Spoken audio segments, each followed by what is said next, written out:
A theorist is a person who reads a book, doesn't do it, reads a book, learns about something, and then talks about it.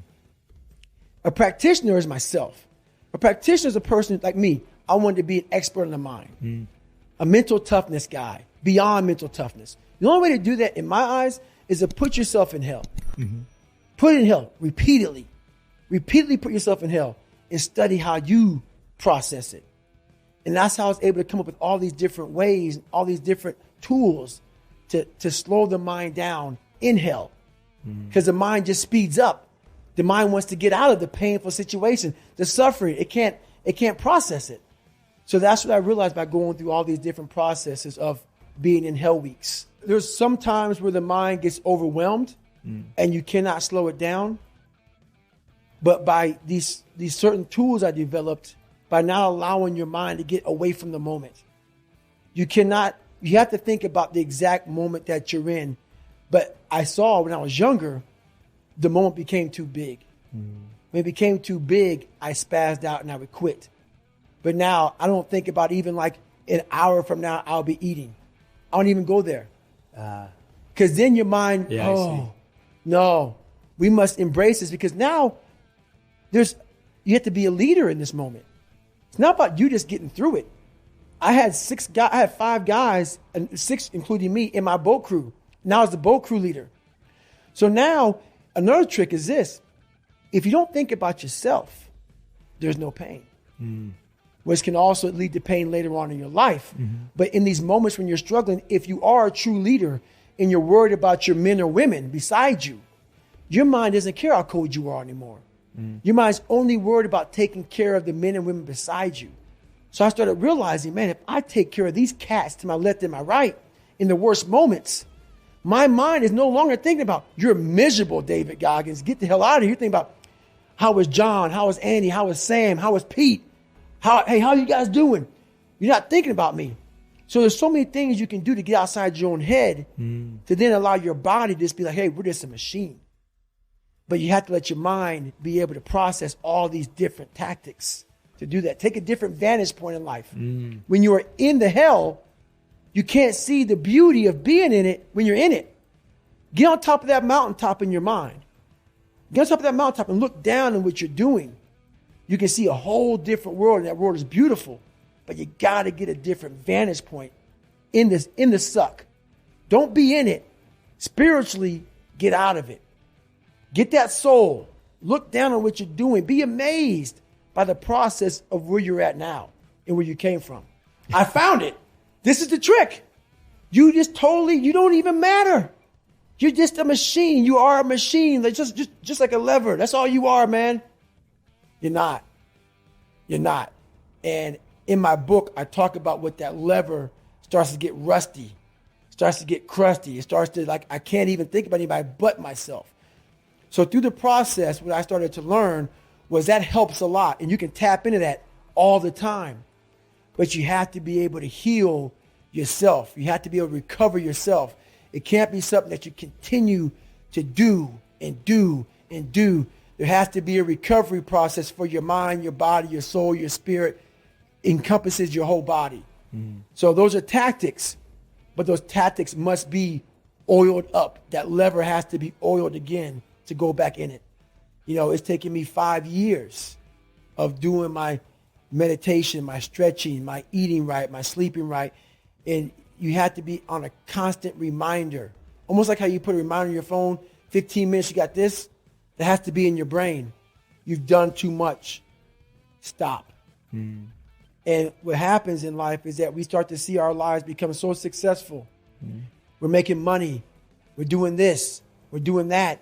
I want more. I want more. I push harder. I'm all about pushing hard. Don't get me wrong. Obviously. I'm all about it. But to push as hard as you can, you have to be mindful of the machine that's pushing. It is going to end up dying. And then it takes years to get it back. So you lose that time. That time is gone.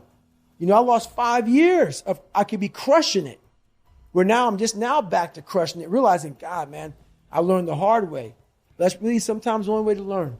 The unrelenting voice that we all have. What happens to that voice? I'm going to answer your question.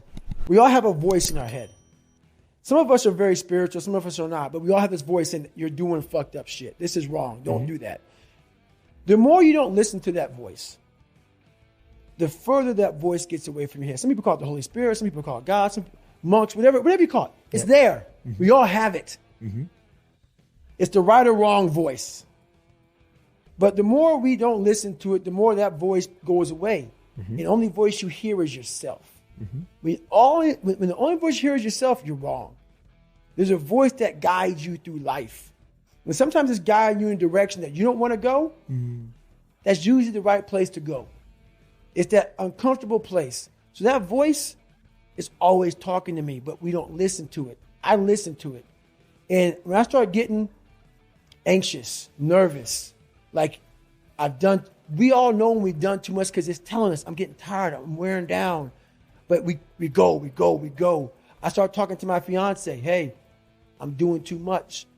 You start now, like I did in Hell Week, like I do all the time, the 1 second decision. It's that decision when your mind starts to get so amped up. Whenever you can't hear yourself think, you got to slow down. Whenever you're living off a schedule, every day's a schedule, you have no time for yourself. When you start, and we all know it, I don't have time for this anymore, I don't have time for that anymore. That's when your mind and your body are saying, think about that. I'm neglecting my fiance. I'm neglecting my disciplines of life. I'm neglecting my reading, my learning, my workouts, my diet. When you start neglecting all of that, you neglect one of them. You can neglect all of them a long time. It's going to haunt you. When you start seeing that, my God, I haven't eaten right in a long time. Haven't been sleeping right in a long time. It can only be one of those things to take you off. So I'm very aware of my eating, my sleeping, my disciplines of life. And when I start to get too far away from them, it's a hard stop. Because what made me are the not just disciplines, the self-disciplines of life. And those are always in front of you. If you have any, they're always in front of you. So that's my hard stop. The mind's the most powerful weapon in the world. Yeah. It can guide you to being very comfortable also. Yeah. So you gotta be careful. The mind will trick you. Yeah. And it's saying, just sleep in today. You deserve it. Yeah. Sometimes you don't deserve it. So there's that fine line of the mind getting the tactical advantage over you to where you're like, I've worked too hard. Yeah. You really haven't worked hard enough. On the other side of that extreme place that I call suffering, call whatever you want, there's a whole nother world that people have not even examined. But you have to go to that extreme place to examine it. We want to stay here in this comfortable place. Once you're willing to push yourself to that extreme place, it's like a whole nother universe. It's almost like you're an astronaut and you've examined something like up in outer space. No, it's always been there. But you have to be going through all the muck and all the shit to examine it. You realize, wow, God, through all this crap, there's a whole nother universe over here in my mind. Yeah. Whole nother universe. We see superhuman people and we title them. The second we title them, what that does, that gives us a get out of jail free card, is that they're the 1%ers. I'm not even going to try to do that because that's not even in me.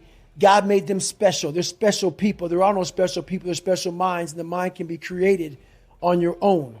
You can do that yourself. So that's why I write the book like I write it, so people can look at me and say, my God, he came from this? He had to overcome all of this? So I take away all the titles, even crazy, even the fact that he's superhuman. All those titles are now stripped away. But what's funny about that, you will have my book in your hand. You will read it in its entirety. You will hear the audio book, whatever you get. And by the time you get to chapter 9 or 10, you already forgot chapter 1, 2, and 3 of the hell I came through. That's how fast the mind wants to soften you up and say, this guy's just nuts. He's superhuman. That's how fast the mind, you already forgot what you read. And you love the book. You're loving the book. And you already forgot the first 3 chapters because your mind is saying, this is impossible. It's already guiding you down that path of least resistance as you're reading the book. That's how powerful it is. So we got to constantly remind ourselves of, go back to chapter 1, 2, and 3. Always remind yourself of those chapters, of that you can also do this. But you have to first self-examine or live autopsy your own personal life.